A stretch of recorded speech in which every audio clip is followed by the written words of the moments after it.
Oke, Bismillahirrahmanirrahim. Assalamualaikum warahmatullahi wabarakatuh. Selamat pagi anak-anak ibu semuanya. Jadi pada pembelajaran kali ini kita akan belajar tentang PPh Badan Terutang. Nah, sebelum kita memulai pembelajaran kali ini, alangkah lebih baiknya jika kita berdoa menurut agama dan kepercayaan masing-masing. Berdoa dimulai.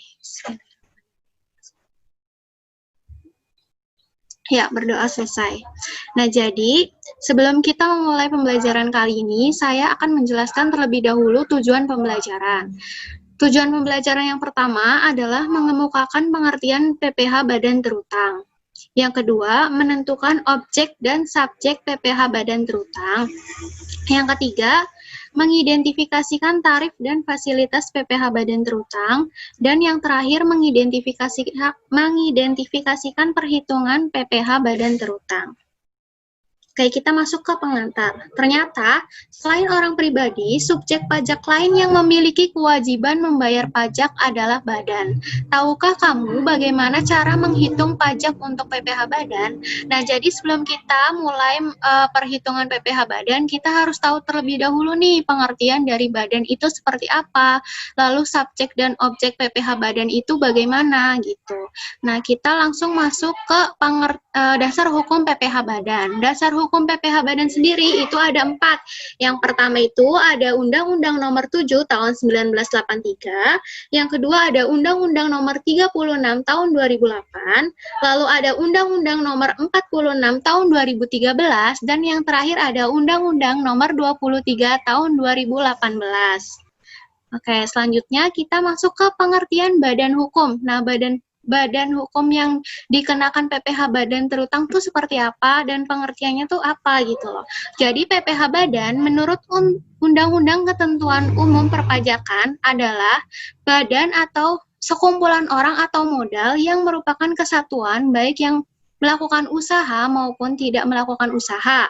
Misalnya itu seperti PT, CV, perseroan lainnya, BUMN, BUMD dengan nama atau bentuk apapun, lalu ada FA, kongsi, koperasi, dana pensiun, persekutuan, perkumpulan, yayasan, organisasi masyarakat, organisasi sosial politik, atau organisasi yang sejenis, lembaga, bentuk usaha tetap, dan bentuk badan lainnya termasuk reksadana. Nah, selanjutnya kita akan mengetahui nih subjek pajak. Nah, jika di PPh pasal 21 subjek pajaknya itu seperti pegawai tetap, pegawai non-tetap, lalu ada tenaga ahli.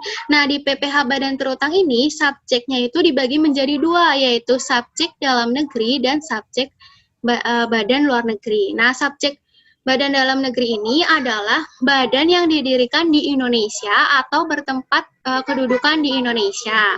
Lalu ada badan luar negeri. Badan luar negeri ini adalah badan yang tidak didirikan atau bertempat kedudukan di Indonesia, menjalankan usaha atau kegiatan melalui BUT di Indonesia, lalu menerima atau memperoleh penghasilan dari Indonesia tanpa melalui BUT, lalu ada bentuk usaha tetap, dan yang terakhir itu adalah bentuk usaha yang dipergunakan oleh subjek pajak OP luar negeri dan subjek pajak badan luar negeri untuk menjalankan usaha atau melakukan kegiatan pekerjaan bebas di Indonesia. Nah, selanjutnya itu ada loh pengecualian subjek pajak. Jadi dia walaupun badan, tetapi dia tidak dikenakan PPh Badan Terutang. Nah, badan-badan seperti apa yang dikecualikan dalam pengenaan tarif pajak? Yang pertama itu ada Badan Perwakilan Negara Asing. Nah, contohnya itu kayak Kedubes. Kedubes merupakan badan tetapi dia tidak dikenakan tarif PPh Badan gitu. Lalu ada organisasi internasional. Nah, yang dimaksud organisasi internasional di sini yaitu organisasi yang ditetapkan oleh Menteri Keuangan dengan syarat Indonesia menjadi anggotanya dan tidak menjalankan kegiatan usaha atau kegiatan lainnya untuk memperoleh penghasilan dari Indonesia selain pemberian pinjaman kepada pemerintah yang dananya berasal dari iuran para anggotanya.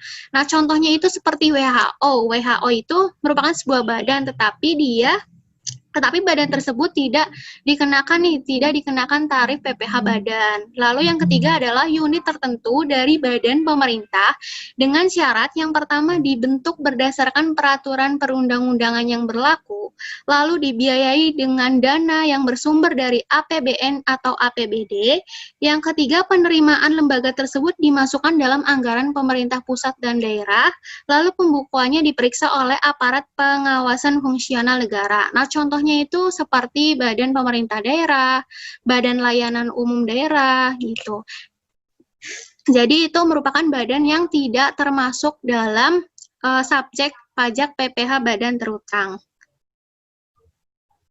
Selanjutnya itu ada objek pajak PPh badan. Nah, untuk objek pajak PPh badan sendiri kan Pasal 21 itu objeknya seperti gaji, honorium, upah. Nah, sedangkan untuk objek pajak PPh badan adalah penghasilan, yaitu setiap tambahan kemampuan ekonomis yang diterima atau diperoleh wajib pajak, baik yang berasal dari Indonesia maupun dari luar Indonesia, yang dapat dipakai untuk konsumsi atau untuk menambah kekayaan wajib pajak yang bersangkutan dengan nama dan dalam bentuk apapun.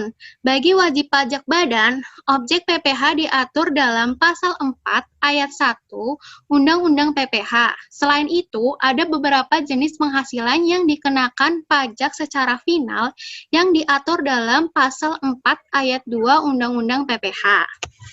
Selanjutnya kita akan masuk ke, jadi secara umum PPh badan dibagi menjadi dua jenis, yaitu objek PPh tidak final dan objek PPh final.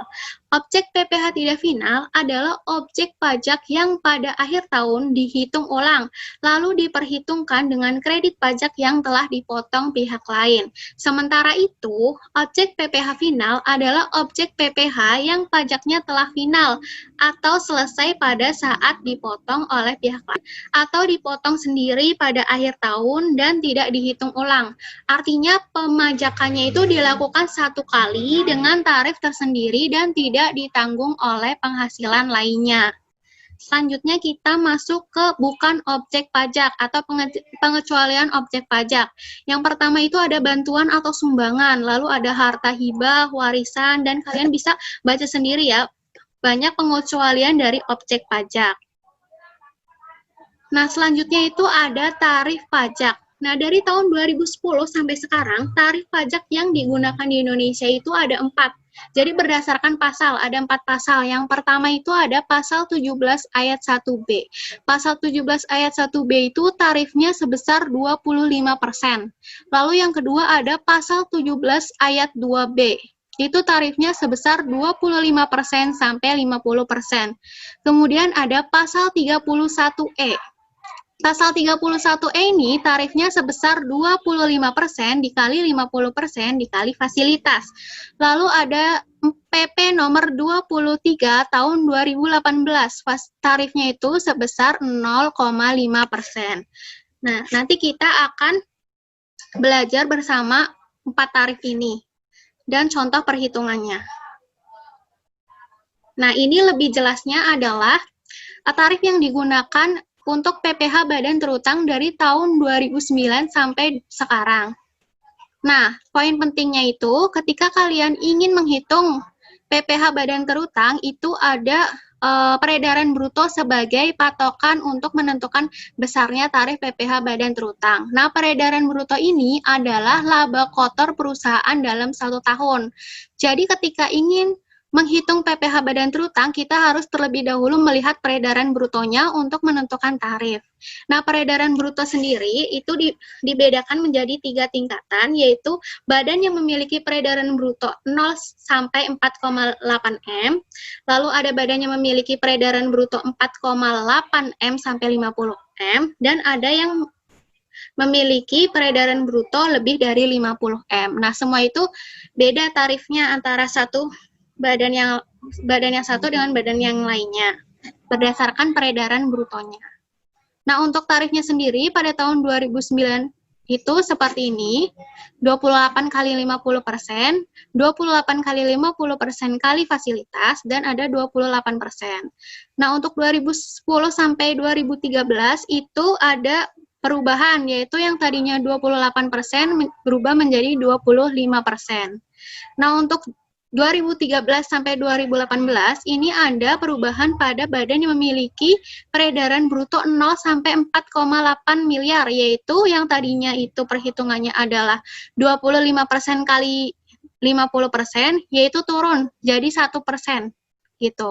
Nah, untuk tahun 2018 sampai sekarang ada juga perubahan yang sama, yaitu di badan yang memiliki peredaran bruto 0 sampai 4,8 miliar itu bisa memilih antara tarif 0,5% yang tadinya 1% turun jadi 0,5% atau menggunakan tarif 25% kali 50%.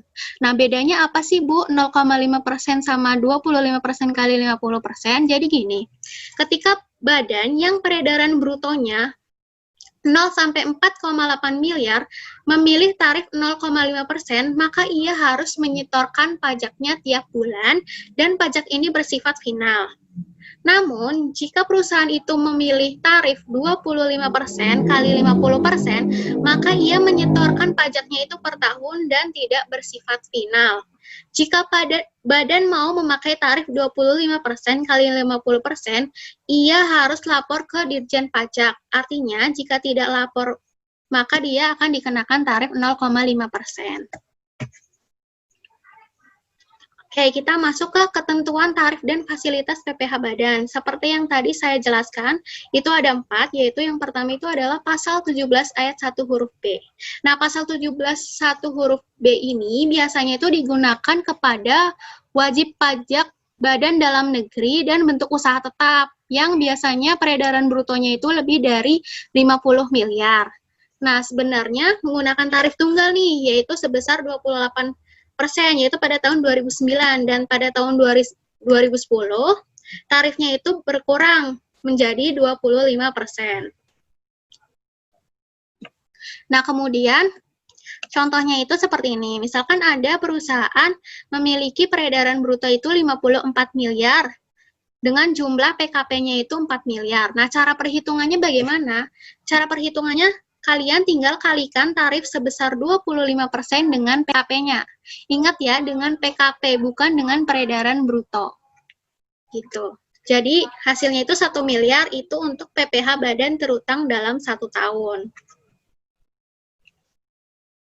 Nah, selanjutnya itu ada pasal 17 ayat 2B. Nah, pasal 17 ayat 2B ini adalah tarif yang diterapkan pada wajib pajak dalam negeri yang berbentuk perseroan terbuka yang memperoleh pengurangan tarif sebesar 5%. Kan tadi tarif tunggalnya itu adalah 25%. Nah, tarif pengurangannya itu 5%, jadi tarifnya itu tinggal 20% gitu. Nah, tetapi memiliki syarat-syarat nih. Syarat yang pertama itu paling sedikit 40% dari jumlah keseluruhan saham yang disetor atau dicatat untuk diperdagangkan di Bursa Efek Indonesia. Lalu yang kedua itu saham sebagaimana dimaksud poin A harus dimiliki oleh paling sedikit 300 pihak. Lalu yang ketiga adalah masing-masing pihak sebagaimana yang dimaksud dalam poin B hanya boleh memiliki saham kurang dari 5% dari keseluruhan saham yang ditempatkan atau disetor penuh. Lalu yang terakhir itu ketentuan sebagaimana yang dimaksud dalam huruf A, B, dan C harus dipenuhi dalam waktu paling singkat 183 hari kalender dalam jangka waktu 1 tahun pajak. Nah, contoh soalnya seperti ini. Misalkan pada tahun 2015, saham PT YTBK yang disetor dicatat untuk diperdagangkan di Bursa Efek di Indonesia sebesar 60%. Oke, jadi dia mencatat sahamnya sebesar 60%. Nah, itu berarti telah memenuhi syarat yang pertama ya, yang tadi. Lalu yang kedua, saham yang disetor dicatat untuk diperdagangkan di Bursa Efek di Indonesia dimiliki oleh 400 pihak. Nah, berarti dia juga memenuhi syarat yang kedua. Yang ketiga, di antara 400 pihak, masing-masing pihak presentasi kepemilikannya tidak lebih dari 5%. Oke, jadi dia memenuhi syarat yang ketiga. Lalu yang terakhir itu kondisi tersebut terjadi selama 190 hari dalam 1 tahun. Ini maksudnya 190 hari ya dalam 1 tahun, berarti dia memenuhi syarat yang keempat. Nah, jadi si PTYTBK ini memenuhi nih 4 syarat dalam penurunan tarif sebesar 5%. Jadi, PKP-nya kan diketahui 1,25 miliar. Nah, berapa PPh badan terutangnya? Nah, itu tadi 25% dikurangi 5% karena penurunan tarif, sehingga tinggal 25% dikali 1,25 miliar, yaitu hasilnya 250 juta. Nah, ini merupakan PPh badan terutang untuk PT YTBK dalam 1 tahun. Nah, selanjutnya kita akan masuk ke tarif pasal 31E. Nah, pasal 31E sendiri ini terbagi menjadi 3 tingkatan atau sesuai dengan peredaran bruto.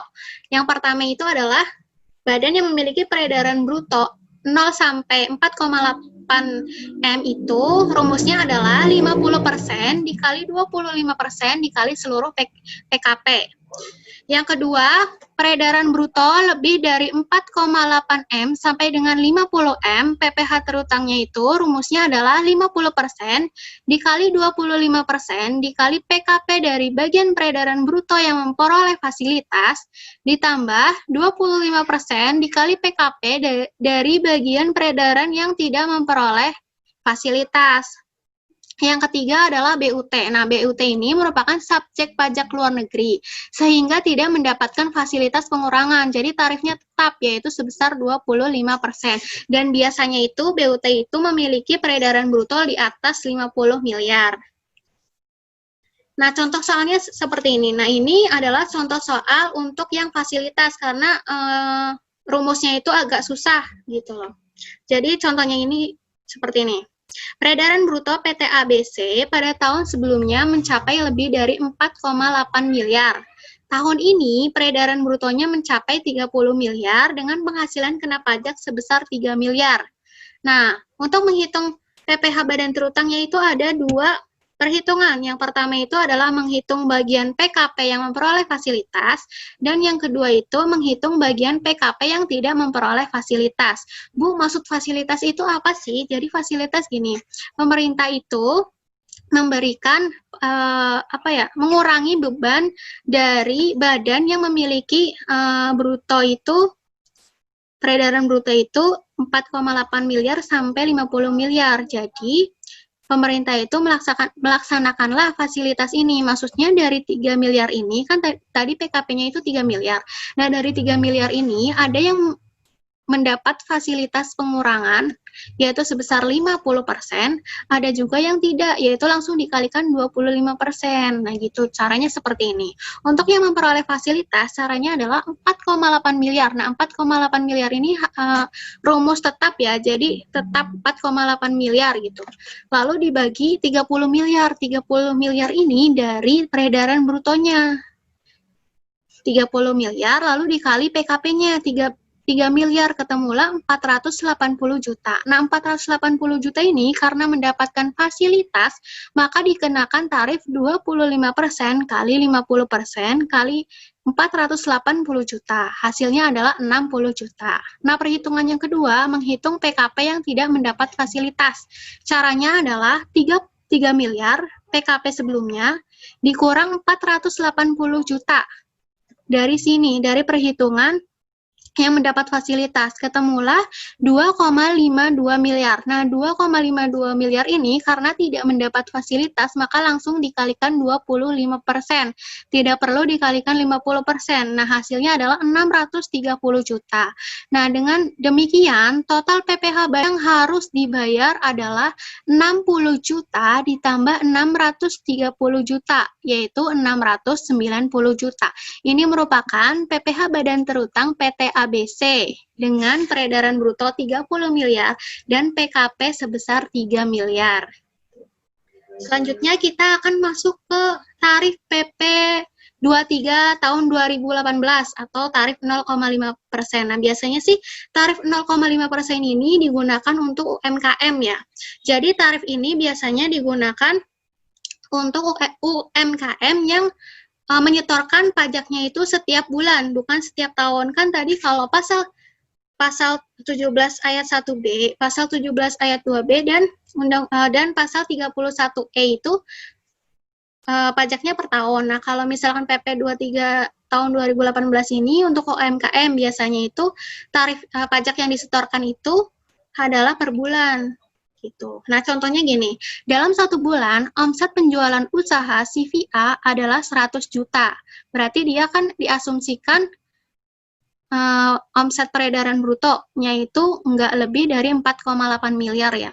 Nah, bagaimana perhitungannya? Jadi kalikan saja 0,5% dengan PKP per bulannya 100 juta, yaitu jadi 500.000. Nah, 500.000 ini disetorkan setiap bulannya, bukan per tahun ya, tapi per bulan gitu. Nah, sebenarnya tarif 0,5% ini merupakan adalah tarif opsional atau bisa digunakan maupun tidak gitu loh. Nah, sifat opsional ini memberi keuntungan nih bagi wajib pajak. Karena apa? Yang pertama, bagi wajib pajak pribadi dan badan yang belum dapat menyelenggarakan pembukuan dengan tertib, penerapan PPh final 0,5% ini memberikan kemudahan bagi mereka untuk melaksanakan kewajiban perpajakan. Sebab perhitungan pajak menjadi sederhana, yaitu 0,5% dari peredaran bruto atau omset. Namun, penerapan PPh final memiliki konsekuensi, yakni wajib pajak tetap harus membayar pajak meski sedang dalam keadaan rugi. Nah, sementara itu, wajib pajak badan yang telah melakukan pembukuan dengan baik dapat memilih untuk dikenakan pajak penghasilan berdasarkan tarif normal, yaitu pasal 17 Undang-Undang Nomor 36 tentang pajak penghasilan. Konsekuensinya itu, perhitungan tarif PPh akan mengacu pada lapisan penghasilan kena pajak. Selain itu, wajib pajak juga terbebas dari PPh bila mengalami kerugian fiskal. Nah, pengenaan tarif PPh final 0,5% ini punya batas waktu. Batasan waktu yang diberikan pemerintah bagi wajib pajak yang ingin memanfaatkan tarif PPh final 0,5% adalah yang pertama itu 7 tahun untuk wajib pajak orang pribadi, 4 tahun untuk wajib pajak badan berbentuk koperasi, CV atau firma, 3 tahun untuk wajib pajak dalam bentuk PT. Nah, setelah batas waktu tersebut berakhir, wajib pajak akan kembali menggunakan skema normal seperti diatur oleh pasal 17 Undang-Undang Nomor 36. Hal ini ditunjukkan untuk mendorong wajib pajak menyelenggarakan pembukuan dan pengembangan usaha. Siapa yang dapat memanfaatkan PPh final 0,5%? Yaitu yang pertama itu adalah wajib pajak orang pribadi, yang kedua itu adalah wajib pajak badan berbentuk koperasi, CV, firma, atau PT yang menerima atau memperoleh penghasilan dengan peredaran bruto di bawah 4,8 miliar. Siapa yang tidak dapat memanfaatkan PPh final 0,5%? Yang pertama itu adalah wajib pajak orang pribadi dengan penghasilan yang diperoleh dari jasa sehubungan dengan pekerjaan bebas. Ini termasuk persekutuan atau firma yang terdiri dari wajib pajak orang pribadi berkeahlian sejenis firma hukum, kantor, akuntan, dan lain sebagainya. Yang kedua, wajib pajak dengan penghasilan yang diperoleh dari luar negeri yang pajaknya terutang atau telah dibayar di luar negeri. Yang ketiga, wajib pajak yang penghasilannya telah dikenakan PPh yang bersifat final dengan ketentuan peraturan perundang-undangan perpajakan tersendiri. Lalu yang terakhir itu ada wajib pajak dengan penghasilan yang dikecualikan sebagai objek pajak. Nah, itu dia materi tentang PPh badan terutang. Semoga kalian bisa memahami perhitungan PPh badan terutang. Nah, sekian pembelajaran kali ini. Semoga pembelajaran kali ini dapat bermanfaat bagi kalian. Kurang lebihnya mohon maaf. Wassalamualaikum warahmatullahi wabarakatuh.